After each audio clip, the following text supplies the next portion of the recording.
RDs here about 500 feet circling. So the Golden Knights inbound in just a moment. Altitude of 12,500 feet above the ground, and he is going to have one of the most incredible views of this area any place in the world.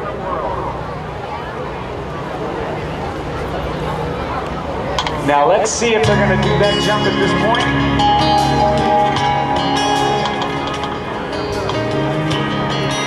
It looks like they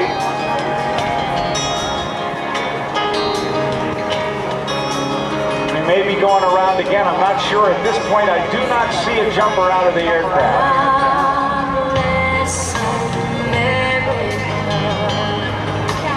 Okay, we got jumpers out of the aircraft now. Look for the smoke. Stand beside her and guide her through the night with the light from above. From the mountains to the prairies to the oceans wide before.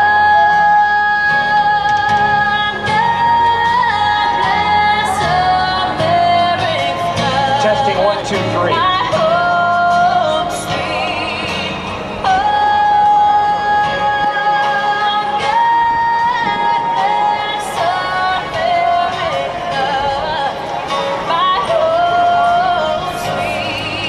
We've got jumpers over your shoulder and to the left who will be working their way in toward the target.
If you'll look behind you, it may appear that these two parachutes are entangled. That is not the case. This is called Canopy Relative Work, CRW, or crew. Bringing in the POWMIA flag. I know Tyler Wheeler's jumping that flag. I don't know who else is with him, but if you'll make some noise, bring him in on the target. They're members of your United States Army parachute team, the Golden Knights. Turning into the wind. For over 48 years, the United States Army parachute team, the Golden Knights, have been delighting audiences across the globe with many of the aerial maneuvers you will see here today. These maneuvers demonstrate the Army's capability to strategically insert a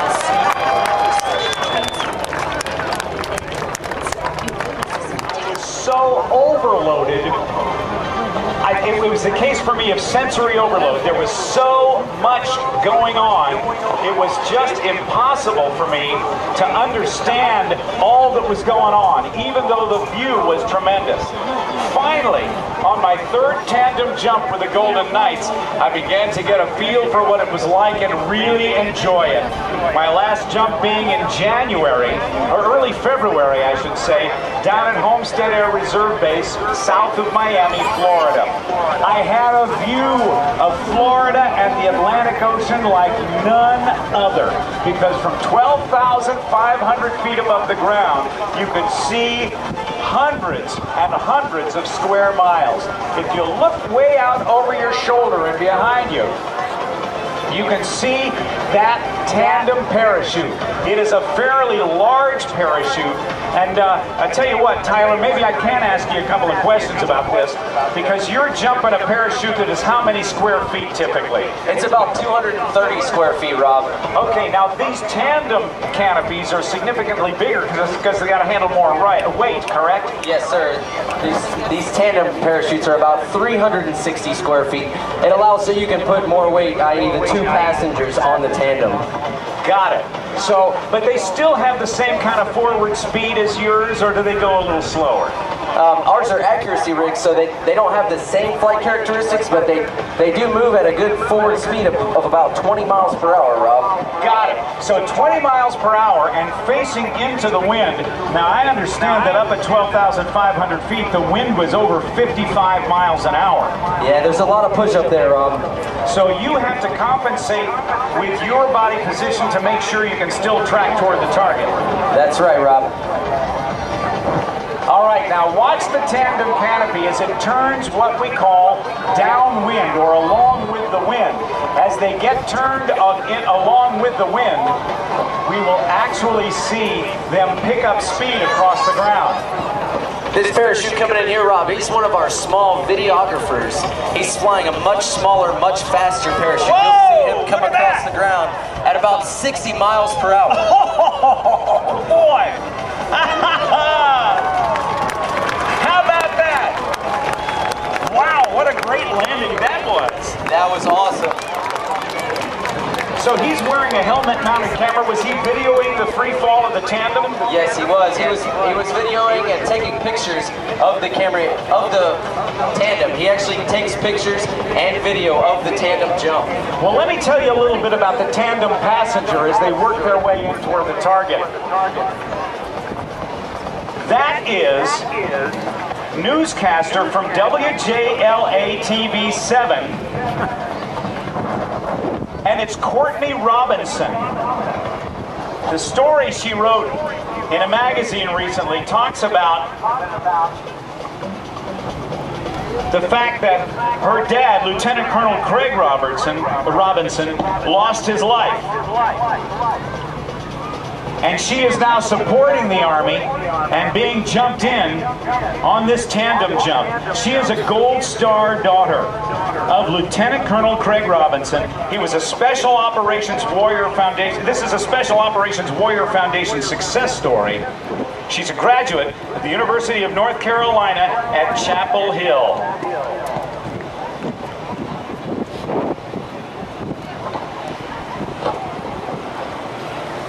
And she is on her way in now. Now watch her as she gets close to the ground. Having done this now, 3 times I'm an expert, right, Tyler? Yeah, pretty close, Rob. But watch as she gets close to the ground. She'll be picking her feet up so that they can possibly make a good stand-up landing. Make some noise! I can't hear you!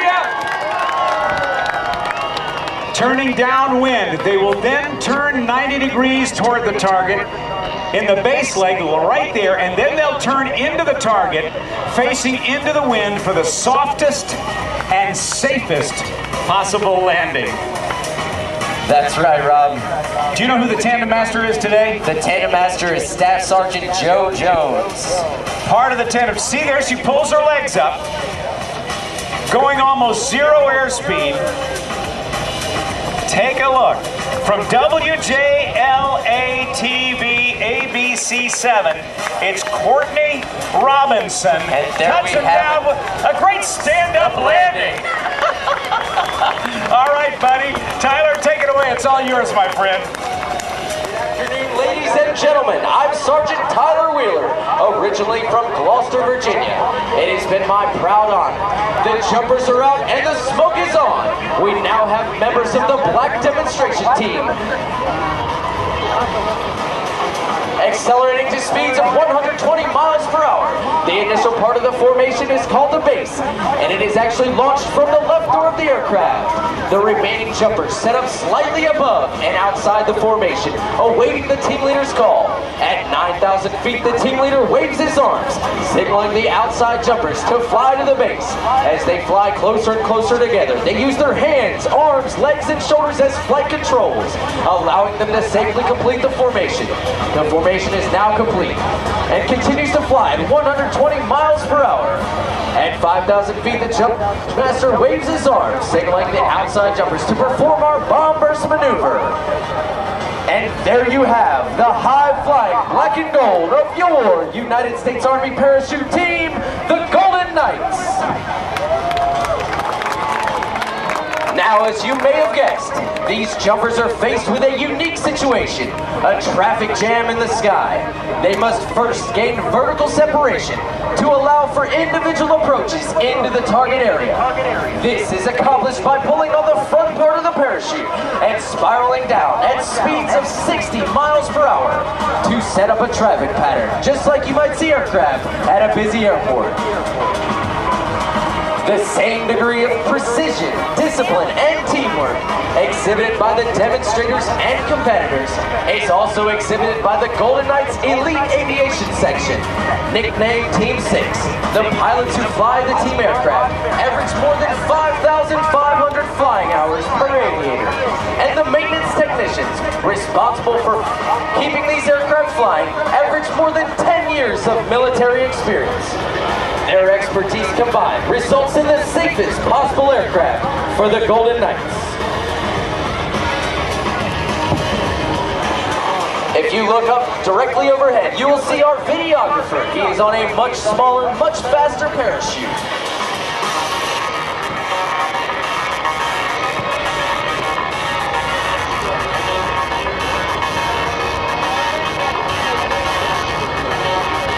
The reserve or auxiliary parachute used by the Golden Knights is also a flexible wing glider, constructed of a lightweight ripstop nylon. These parachutes have an inherent forward airspeed of 22 miles per hour. Give it up for our videographer! To turn left, the jumper pulls on the left steering line. To turn right, the jumper simply pulls on the right steering line. As the jumpers near the ground, they will pull down on both steering lines simultaneously for the safest and softest possible landing. Once on final approach, this jumper shifts all his concentration to a small black dot located on the center of the orange X. Watch the minor corrections as he brings it in for a beautiful Golden Knight landing. This next jumper is flying the Army Star. Watch the minor corrections he's using as he's bringing it into the target area for another signature Golden Knight landing. Our next jumper has entered the target area. You may notice that the front of the parachute has 7 openings on it. These allow air to be forced in, inflating the flexible wing glider. You may also notice the tail of the parachute curl under. This slows the forward speed while reducing the jumper's rate of descent.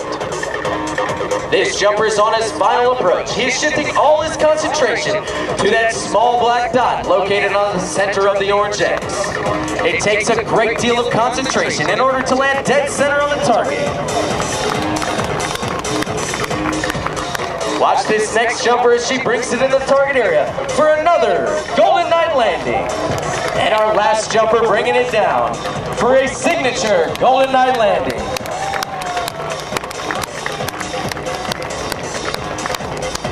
Show left to show right. Ladies and gentlemen, it gives me great pleasure to present to you the Black Demonstration Team for the 2010 Air Show season. All members of your United States Army Parachute Team, the Golden Knights.